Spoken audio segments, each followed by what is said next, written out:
Hey everybody, Phil out here at Woods Tree Farm, and I was going to do a video on what it's really like to own and to use this Cub Cadet mower. My overview video of that mower when I first got it has been my most popular video so far. It's got over 12,000 views as of today, and I figured now that I've got 20 hours on it, I should do a little update on what I now know about using that mower. In a variety of conditions. I've used it in a number of residential lawns.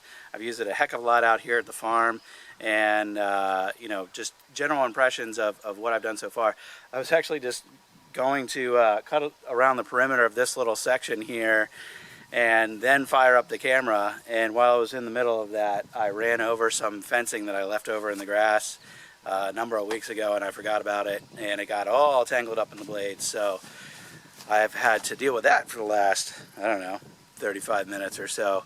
I got the tractor and a tow strap and lifted the thing up and, you know, got some wire cutters and got under there and freed it up. So hopefully I haven't done any lasting damage that would prevent me from finishing up what I need to do here today. But now that I've got it up in the air, I figured, why don't I put the camera underneath and show you what 20 hours of wear looks like on the underside of the deck and on the blades. So here we go. So here's what it looks like up underneath. You know, it's pretty dirty. I've done a little bit of mowing out here today already, and I did a whole bunch of mowing yesterday, and I haven't cleaned out, you know, it has the deck clean out port. I haven't cleaned it out in the past couple days, so that's a couple uses worth of dirt collected under there.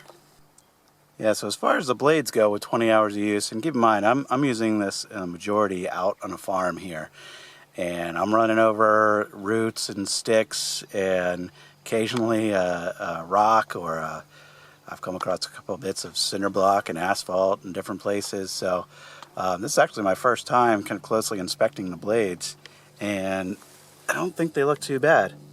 On this particular one here, you know, I can feel a few nicks across the edge of that blade, but it's still reasonably sharp. There's no major gashes. The other side of that same blade, I could say the same thing. Now this is on the discharge side, so usually when I'm running close to fence or other things, I'm on that side. So I'm going to switch sides here real quick and see what those blades feel like. Alright, so over here on the other side, this one I would say is slightly more dull than the other one, but no huge gouges, considering I know I have hit some pretty big rocks. This side over here, kind of similar story. Here in the middle, similar story. So I would say, you know, another maybe 10 or 15 hours worth, and I'll be looking to pull these off and sharpen them. But for now, they still got a half decent edge on it. There's a few little nicks. So I think that's pretty good. Okay, so what's this mower really like? I'm sure that's what you want to know. Like I said, I've got over 20 hours on it. I've used it in a variety of conditions, but most of my hours have been out here on the farm, where we only cut every couple weeks. And you can see, usually when we cut, it's like this, and it's at least a foot and sometimes 2 feet tall. In some places, the grass is really thick. This particular section, the grass isn't that thick. So I'll give you a little demonstration of what this looks like here in a minute. All right, well now we're going to fire it up for the first time since getting that fencing caught up in here. Hopefully it starts up just fine and there's no strange vibrations or anything else that would prevent me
As far as evenness goes, if you look down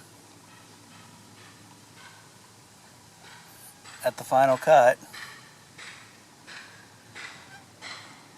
everything's nice and even. So, does what you want it to do. So one of the things about this mower as far as comfort goes is that when you get this from your dealer, your arms are probably as high as they can be, and when you're trying to use the controls, you can't really have your elbows on the armrest and use the controls at the same time. It took me 15 plus hours to figure that out. I just assumed that it was just kind of poor design, but it was actually user error. So lowering your controls so that they're just above the height of your lap is what you want to do, and then you can actually use the armrests as they're intended, and you can just steer with the controls here just above your legs. So I'm going to show you real quick just how to lower these down. It's easy, and it's going to make this thing a whole lot easier to drive and control. Okay, so on each side you've got just 2 bolts that hold the arm in place, and once we loosen those,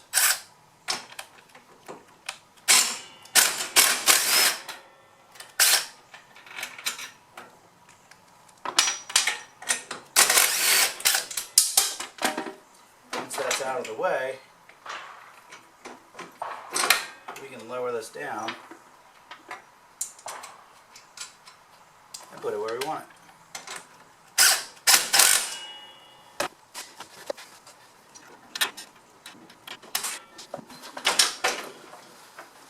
Alright, with those controls just a little bit lower, I can now go full speed and have my elbows on the armrests here. Alright, well, thanks for watching my 20-hour update video on this Cub Cadet Ultima ZT2 mower. I'm going to continue to punish this thing out at the farm, and I'll continue to use it occasionally on some residential stuff as well. And if I ever get any trouble with it, I'll update you in future videos. So make sure you subscribe, and of course, if you do that, you'll keep up with all the other work that we're doing out at the farm as well. So thanks for watching. That's it for today. I'll see you on the next one. Bye.